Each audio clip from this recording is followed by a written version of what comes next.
So you finally paid off your debt, isn't it? Well done, congratulations. You should feel free, but instead you feel terrified because you're worried you would end up right where you started. If that's you, first of all, congratulations. Honestly, you've done what so many people are still struggling to achieve. And then, secondly, let's talk about why freedom can feel unsafe and what to do about it. This is Hello Misola, and you're welcome to another episode. Let us read today's letter. It says, Hello Misola, I finally paid off all my debt after years of struggle. I should feel free, but instead I'm terrified I'll end up right back where I started. Why does freedom feel so unsafe? Now, honestly, you've achieved what so many people are struggling to achieve. So I must say, hats off to you. Congratulations and well done. You've probably done this over a couple of years, and it's no small thing. That in itself is a masterclass. There are people that have changed their money story. They just started blogging about how they went from 20 grand in debt to zero, how they cleared it in a couple of years.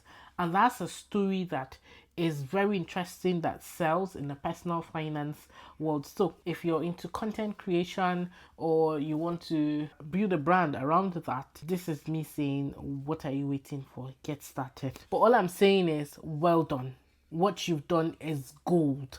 That's how valuable it is that people have built $1 million brand just off of talking about personal finance and how they changed their money story. Basically, that's all we're talking about. And what it also means is that it's saying a lot about your consistency.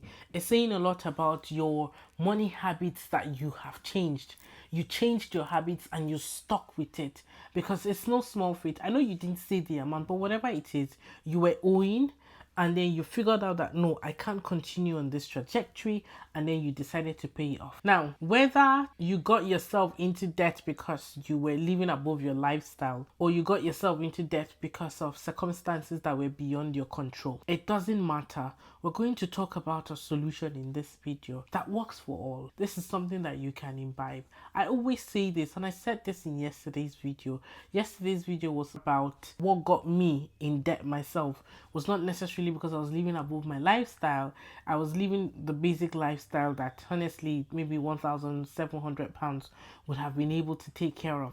That's like a normal stable job, but I couldn't get a stable job because of the restrictions on my visa, and I was just supposed to be working on my business, but it wasn't working out the way I thought it was going to work out. But I wasn't living above my means. I just couldn't afford to live within the means at all. I did not work for 2 years. And sometimes I don't like to think about it because I don't know how I survived. But I know that I did it. I survived. I came out of there and I cringe. I would never go back there. Let's move on. Before we talk about the solution, let us look at the kingdom perspective and hear what God is saying. Now, I can sit down here and quote you the scripture that talks about godliness with contentment is great gain. That's very valid. But no, it's no longer about being content with your lifestyle, with where you're living and all of that. Let's move on from just that normal status quo where people say be content, be happy with whatever you have and all that. And let's talk about something deeper. It is time to know God wholly. It is time to know God for you. It is time to experience God. It is time to know God beyond, I love Jesus, I serve Jesus,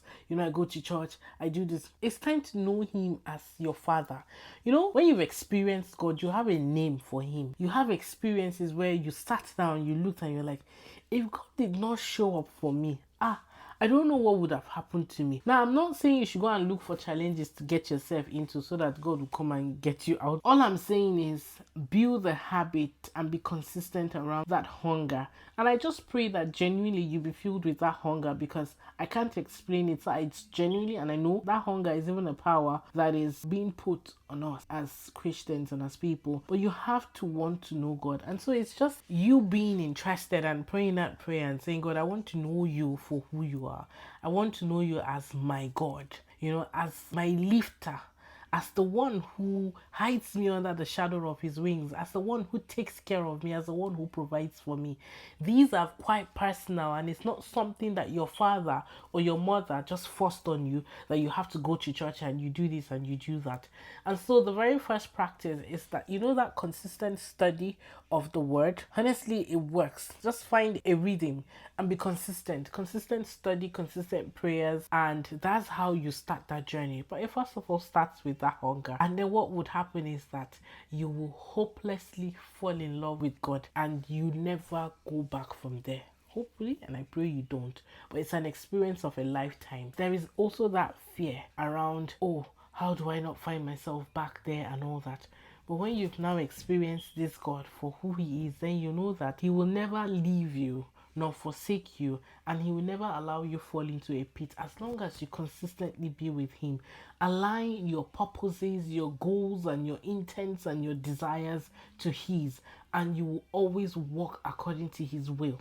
Except his will has, okay, you probably need to fall into that for a lesson or for something to come out greater, but there is always glory at the end. So get to know him, and that would really help you with your identity and make you realize that no, I owe no man, because a borrower is a slave to the creditor and you cannot serve two masters at a time.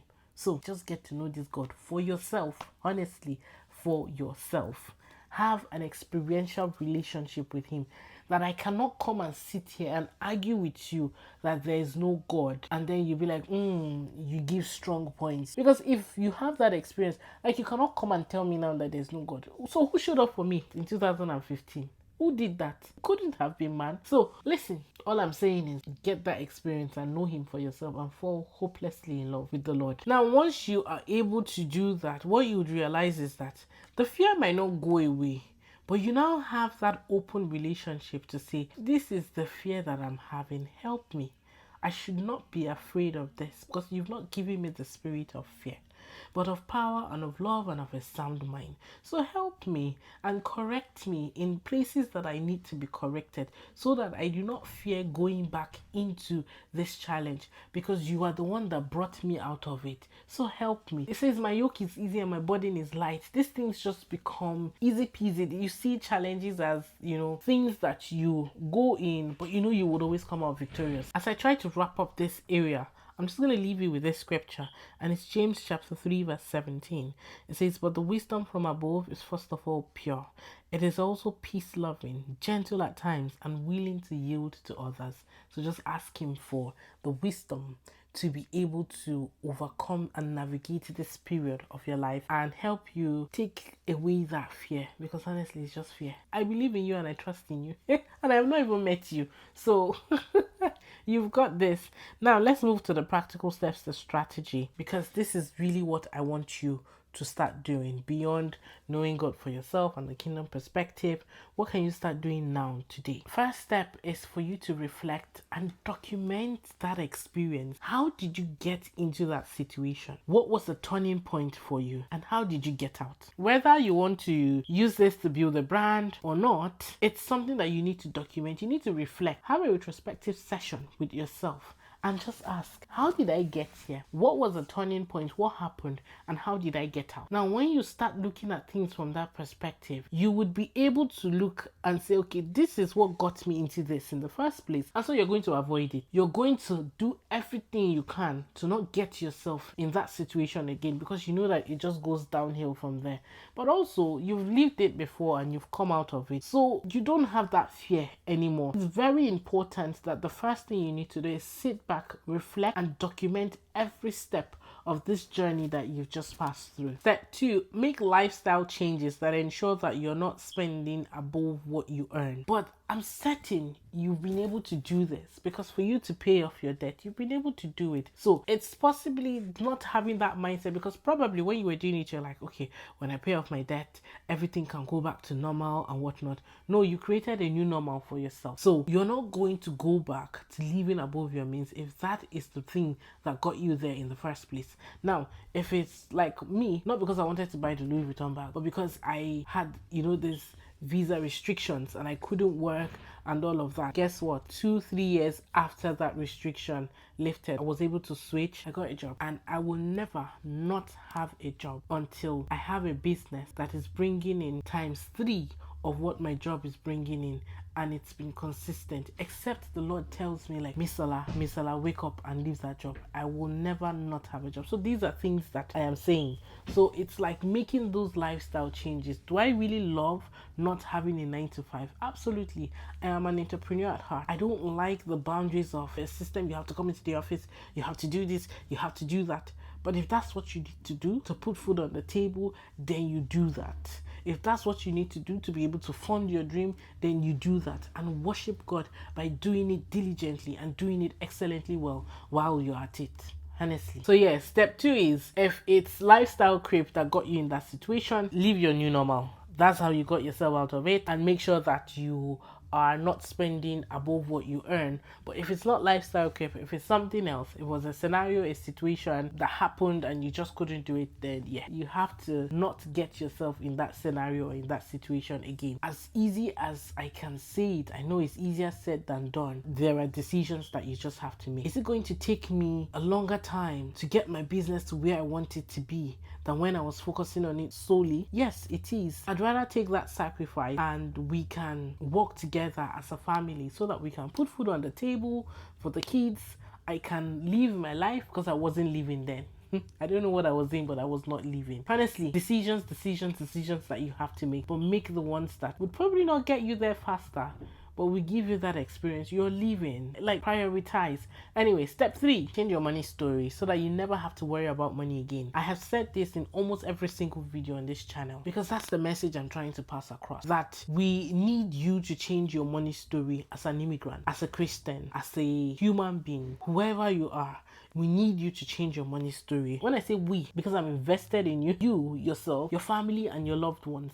And the very people that have been tied to you, like destiny-wise, that you are the one that is going to help them solve whatever problem it is that they're facing, they are waiting on you. I am going to need you to change your money story by 1, getting stability. So look for a stable income and get that stable income. You're probably there already. Secondly, it's purpose. What is purpose to you? Who is it that you have been called to serve? There can be a lot of people, but let's talk about one person because it's easier. What is the thing that keeps you up at night? What is the thing that lights you up? What is it that you love to do? Who have you been called to serve? Who are the people that are very dear to your heart? Now, those are questions that you need to start asking, because that is where purpose lies. What is the problem that you think you can solve? Everybody, as long as you've got breath in your nostrils, has been put here for a reason. There is a prophecy and there is destiny that you have to fulfill, and that's where your purpose is. Now, once you have figured out what exactly that is, then you get to work. Getting to work could be research, could mean starting that business, could mean applying for that job that you thought, okay, no, it's not for me and all of that. They don't get people, it's difficult, but now you know that there is purpose there. You're going for that job. It could mean that you need to stop everything you're doing and focus on your kids, because you've been called to raise men that are fit for the society. You've been called to raise daughters. You've been called to raise kings and queens and all that. So it's all dependent on your circumstances and who you are and what stage you're at, right? But one thing I know, as impossible as it looks, there is nobody, not one person, who is right in the center of purpose, giving value to the people that they have been called to serve, that does not change their money story naturally. Money now starts chasing you. You are no longer chasing the money, because it becomes a compulsory must-have, not an optional must-have. Even if you decide that you're raising children in the way of the Lord and that's all you're doing, insights, wisdom comes from different places, and you start finding ways to make money that does not require your time or whatever it is. Different ways that it happens, you don't know, but that's just the way it works. Now, having said all of that, here's the reset that I want to leave you here with today. Money and credit are tools.